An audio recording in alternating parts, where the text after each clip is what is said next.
Bonjour chère famille, nous sommes honorés d'être là ce matin pour vous adresser le cœur de Dieu. Alors ce matin nous allons parler de la famille selon le modèle divin ou encore la famille selon Dieu.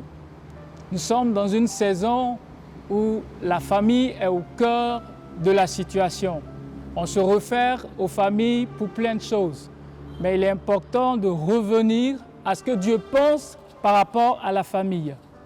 Quand nous lisons dans notre Bible, Genèse chapitre 1, le verset 26, « Puis Dieu dit, faisons l'homme à notre image selon notre ressemblance. » Au verset 27, il est dit, « Dieu créa l'homme à son image. » Nous voyons que depuis l'origine, Dieu a décidé de se révéler au monde par le modèle de la famille. À la création, il y avait donc Dieu le Père, Dieu le Fils et Dieu le Saint-Esprit. C'est cette équipe familiale que j'appelle la famille céleste qui a créé l'homme. Et cette équipe aimerait que les familles du monde reflètent l'image et la ressemblance de la famille céleste. Alors, on devrait voir dans nos maisons représenter Dieu le Père, et Dieu le Fils et Dieu le Saint-Esprit. Ce n'est pas une famille qu'il s'est révélé, Adam et Ève et leurs enfants. Et quand nous voyons tout au long de la Bible, nous voyons comment est-ce que la famille est omniprésente. Voyons avec Noé, Dieu sauve une famille. Et même, c'est des couples d'animaux qu'il sauve encore. Nous continuons, nous voyons avec Josué chapitre 24, le verset 15, Josué dit, « Moi et ma maison, nous servirons l'Éternel. » Josué était en train de rappeler au peuple de Dieu combien de fois il est important de revenir au modèle de la famille selon Dieu. Malachie chapitre 4, le verset 6, qui est le dernier verset de la Bible, qui est un peu la porte de sortie de l'Ancien Testament pour entrer dans le Nouveau Testament, il est dit « Je ramènerai le cœur des pères vers les fils et le cœur des fils vers les pères, de peur que je ne vienne vouer le pays à l'échec. » Dieu rappelle encore que j'ai commencé avec la famille, je termine avec la famille. Dans Matthieu, le chapitre 1, il est dit « Généalogie de Jésus ». On se demande pourquoi on commence le Nouveau Testament avec la généalogie de Jésus. Dieu est encore en train de rappeler, oui, dans l'Ancien Testament, je me suis révélé au travers d'une famille, je commence avec une famille encore. Acte 16, 31, « Crois au Seigneur Jésus et tu seras sauvé, toi et ta famille. » Alors, voici divers passages qui nous rappellent combien de fois la famille tient au cœur de Dieu. Alors, dans cette situation inédite, les familles sont sollicitées. Il y a des cultes de famille. La situation n'est ni exceptionnelle ni inédite pour notre Dieu. Nous voulons juste rappeler que nous sommes revenus, au modèle selon Dieu. Ce qui se passe dans nos maisons, ce qui se passe dans nos familles, c'est ce que Dieu a toujours voulu. Cette situation nous y ramène et c'est une bonne saison pour que les familles se retrouvent, pour que les familles puissent revenir à ce que Dieu veut. Alors, ainsi dit, toutes les familles ont un appel.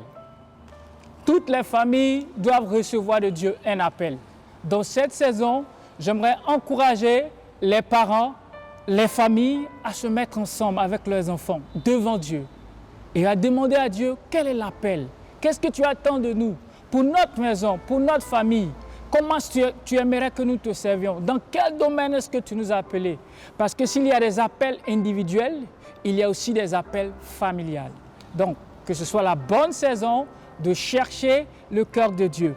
J'aimerais, pour appuyer, vous citer quelques phrases fortes de serviteurs de Dieu. Martin Luther a pu dire « Le père et la mère sont très certainement les apôtres, les évêques et les prêtres de leurs enfants, car ce sont eux qui les mettent en contact avec l'Évangile. » Le pasteur n'est plus là, le groupe musical n'est plus là, il n'y a plus de dirigeants, il n'y a plus d'annonceurs.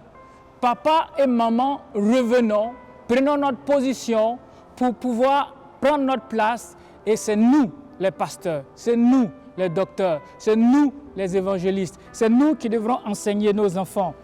Jonathan Edwards a pu dire « Chaque famille chrétienne devrait être comme une petite église consacrée à Christ et totalement influencée et gouvernée par ses lois. Les cultes de famille, je le dis encore, ne sont pas exceptionnels. L'Église a commencé par les familles.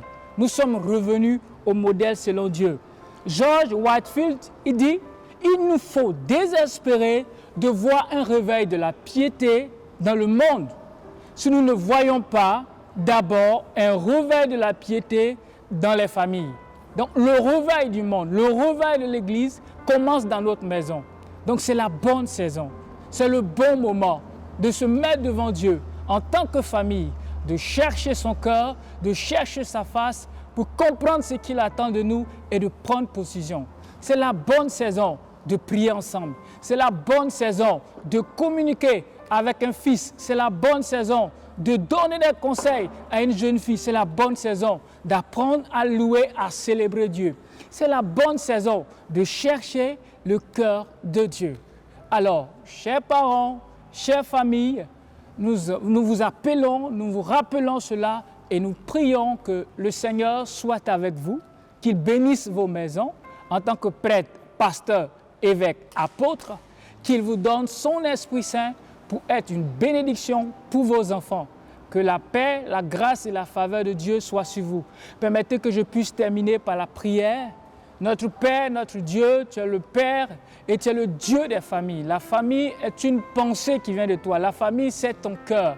Nous prions que chaque maison, chaque famille te reçoive, t'accueille et voit combien de fois tu es bon et comment est-ce que tu veux agir.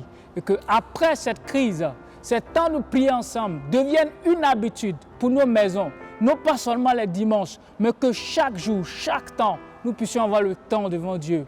Nous bénissons chaque maison, nous bénissons les pères, nous bénissons les mères, nous bénissons les enfants et que la paix de Dieu repose sur vos familles au nom de Jésus.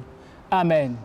Amen. Merci, chère famille. C'était tout un honneur. Que Dieu vous bénisse.